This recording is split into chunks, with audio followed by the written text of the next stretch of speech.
نماز بھی عبادت کا سب سے اہم حصہ ہے. تو اللہ کی عبادت اس طرح کرو، یعنی نماز اس طرح پڑھو جیسے کہ تم اللہ کو دیکھ رہے ہو. کأنک تراہ، جیسے کہ اللہ تعالیٰ کو دیکھ رہے ہو. تصور کرو کہ میں اللہ تعالیٰ کے سامنے کھڑا ہوں. تصور کرو کہ میں باری تعالیٰ کی بارگاہ میں حاضر ہوں. اور اگرچہ اللہ تعالیٰ نظر آنے والی نہیں ہے، دنیا کے اندر کسی کو بھی نظر نہیں آ سکتے، لیکن اللہ تعالیٰ نے اپنی تجلی کے بے شمار مظاہر دنیا کے اندر پیدا کیے ہوئے ہیں.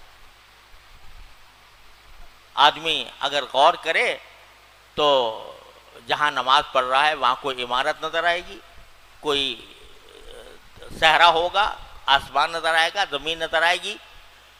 یہ آسمان زمین کس کی پیدا کی ہوئی؟ اللہ جل جلالہ کی. لہذا اگرچہ براہ راست اللہ تبارک و تعالیٰ کا جلوہ اس دنیا کے اندر کسی کے لیے ممکن نہیں ہے، لیکن اگر وہ ذرا سا دھیان کرے، اپنے ماحول پر نظر ڈالے، خود اپنے اوپر دیکھے کہ میں کیسے وجود میں آ گیا، تو اللہ تبارک و تعالیٰ کے طرف دھیان جائے گا. کأنک تراہ، اس کو اس طرح دیکھو جیسے کہ اللہ تعالیٰ کو دیکھ رہے ہو. فإن لم تكن تراہ فإنہ یراک. اور اگر فرض کرو تمہارے دل میں یہ دھیان جمنا مشکل ہو رہا ہے کہ تم اللہ تعالیٰ کو دیکھ رہے ہو، تو کم از کم اتنا ذہن میں تصور آئے کہ اللہ تمہیں دیکھ رہا ہے.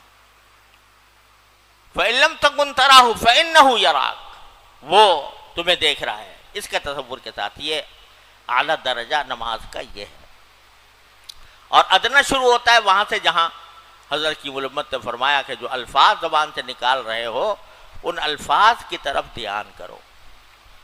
ٹھیک ہے، ہم جیسے لوگ جو ہیں چونکہ دنیا کے بہت سے کام دھندوں میں لگے رہتے ہیں تو دھیان کبھی بٹ جائے گا، دوسری طرف خیال چلا جائے گا، غیر اختیاری خیالات آ جائیں گے. لیکن غیر اختیاری خیالات کا انشاءاللہ کوئی مواخذہ بھی نہیں ہوگا. پھر جب تنبہ ہو دوبارہ لوٹ آ جاؤ اسی کی طرف. یہ مشق کرتے رہو زندگی بھر، تو ایک وقت انشاءاللہ ایسا آئے گا، اور ضرور آئے گا اللہ نے چاہا، کہ ان تعبد اللہ کأنک تراہ فإن لم تکن تراہ فإنہ یراک. جب بندہ کوشش کرتا رہتا ہے، الذین جاہدوا فینا لنہدینہم سبلنا، تو اس کی کوشش کرتے. یہ اقامت صلاۃ کا ایک حصہ ہے. تو دعا یہ مانگی کہ مجھے نماز قائم کرنے والا بنا دیجیے. اب آپ اندازہ کرو کہ ابراہیم خلیل اللہ علیہ السلام سے زیادہ کون ہوگا جو عبادت خشوع و خضوع کے ساتھ انجام دے، جتنے خشوع و خضوع کے ساتھ حضرت ابراہیم علیہ السلام انجام دیتے ہوں گے. پھر بھی مانگ رہے ہیں کہ میں کتنے ہی خشوع و خضوع سے پڑھ لوں نماز، لیکن اللہ اس میں اور ترقی چاہیے، تو اے اللہ مجھے نماز قائم کرنے والا بنا دیجیے. لہذا جو بہت سے ہمارے دلوں میں یہ خیال آتا رہتا ہے کہ بھئی ہم تو اپنی نماز پڑھتے ہیں، تو خیالات کا ایک طوفان ہوتا ہے، ادھر کے ادھر کے خیالات آتے رہتے ہیں، اور جو خشوع کامل ہونا چاہیے وہ نہیں ہو پا رہا.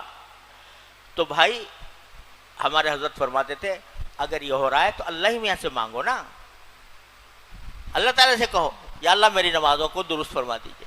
یہ تعلیم دے دی حضرت ابراہیم خلیل اللہ علیہ السلام نے کہ یہ دعا مانگا کرو، رب اجعلنی مقیم الصلاۃ، مجھے نماز کا پابند بنا دیجیے.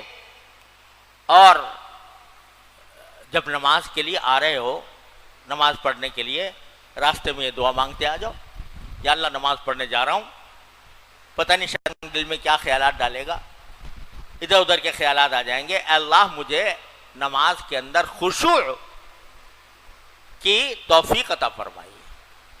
یہ مانگتے آؤ، رب اجعلنی مقیم الصلاۃ، یہ دعا مانگتے آ جاؤ، رب اجعلنی مقیم الصلاۃ، اے اللہ مجھے نماز قائم کرنے والا بنا دیجیے.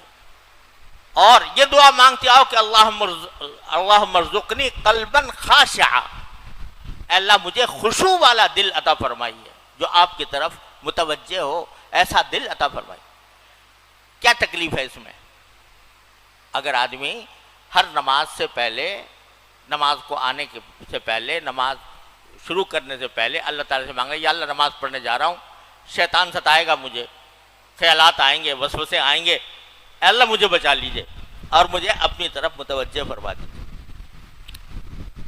اس میں کوئی دقت ہے، کوئی پریشانی، کوئی خرچہ، کوئی محنت، کچھ بھی نہیں، لیکن یہ دعا مانگ کے شروع کرو نماز۔ جب یہ دعا مانگ کے شروع کرو گے تو اول تو انشاءاللہ خشوع حاصل ہوگا، اور اگر نہ بھی ہو تو اللہ میاں سے کہہ دو یا اللہ میاں میں نے تو آپ سے مانگا تھا، میں نے تو آپ سے مانگ لیا تھا، تو آپ اگر مجھے نہیں دیں گے تو پھر مجھ سے مواخذہ بھی نہ فرمائیے گا۔ تو اللہ تعالیٰ سے مانگتے ہوئے آؤ، اللہ تعالیٰ سے خشوع مانگتے ہوئے آؤ، اللہ تعالیٰ سے اقامت صلاۃ مانگتے ہوئے آؤ، رب اجعلنی مقیم الصلاۃ۔ پھر دیکھو انشاءاللہ اگر اس کے اوپر عمل کر لیا تو اللہ تبارک و تعالیٰ کی رحمت سے امید ہے کہ انشاءاللہ جو مطلوب ہے خشوع وہ حاصل ہو جائے گا، ضرور ہوگا انشاءاللہ۔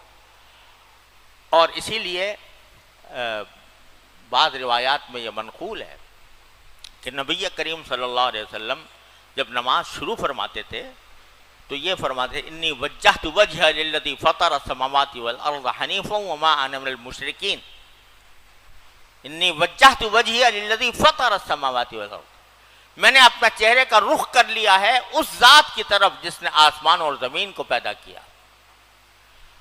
یہ چنانچہ حضرت امام شافعی کے مسلک میں ہم جو پڑھتے ہیں نا ثنا سبحانک اللہم و بحمدک، اس کے بجائے یہ ہے ان کے ہاں ان صلاتی انی وجہت وجہ للذی فطر السماوات والارض حنیفا وما انا من المشرکین۔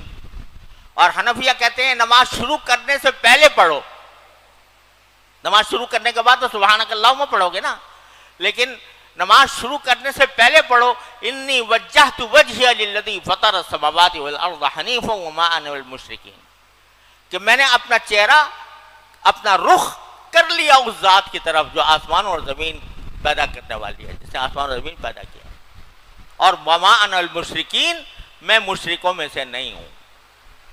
یہ کہہ لو، ایک یہ دعا مانگتے آؤ رب اجعلنی مقیم الصلاۃ، اور اللہم ارزقنی قلبا خاشعا، اے اللہ مجھے خشوع والا دل عطا فرما دیجئے، میری نماز کو خشوع والی نماز بنا دیجئے۔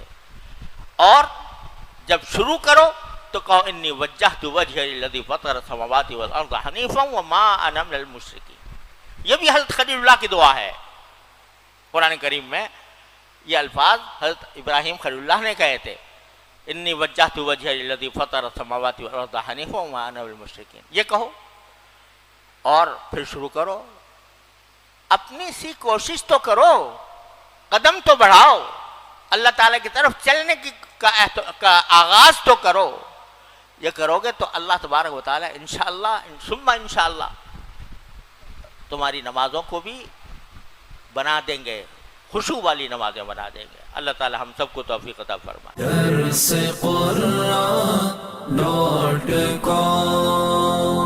www.darsequran.com